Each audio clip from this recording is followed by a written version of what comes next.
नमस्कार, मी सौरभ कोरटकर, TV9 मराठीमध्ये आपल्या सगळ्यांचं स्वागत। बुलेटिनची सुरुवात एका मोठ्या बातमीने।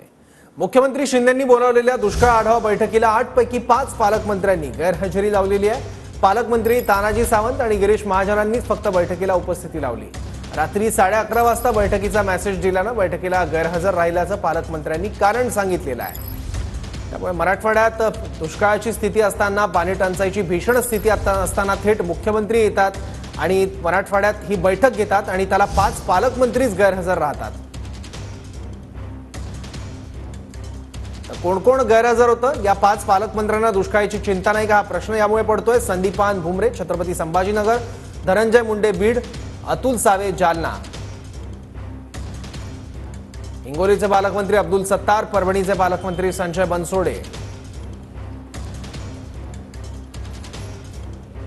आमचा जिल्हा हा दुष्काळाच्या दिशेने अनेक गंभीर जिल्ह्यांची यादी आहे त्याच्यामध्ये येतो आणि मुख्यमंत्र्यांच्या विषयीला तेही हजर नव्हते हे आणखी सिरियस आहे। या सगळ्या प्रश्नाकडे कशा पद्धतीनं मंत्री वागतात ह्याची ही उदाहरण आहे।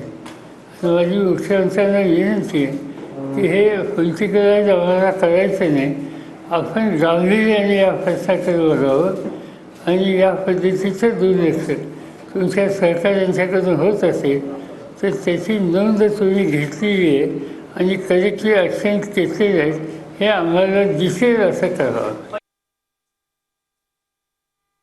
साहेब असतील किंवा विरोधी पक्ष असेल, हा एका नकारात्मक मानसिकतेत गेलेला आहे। याचं कारण स्वतः मुख्यमंत्र्यांनी राज्याच्या काल या संदर्भातली बैठक घेतलेली आहे। त्यामुळे पूर्ण गंभीरतेनं सरकार याच्याकडे लक्ष देत आहे। दुष्काळासारख्या गोष्टीवर राजकारण करणं मला असं वाटतं पवार साहेबांसारख्या मोठ्या नेत्याला तरी ते शोभत नाही। त्यामुळे त्यांच्या जरूर काही सूचना असतील तर त्या सूचना त्यांनी द्याव्या, त्या सूचनांचा विचार आम्ही करू।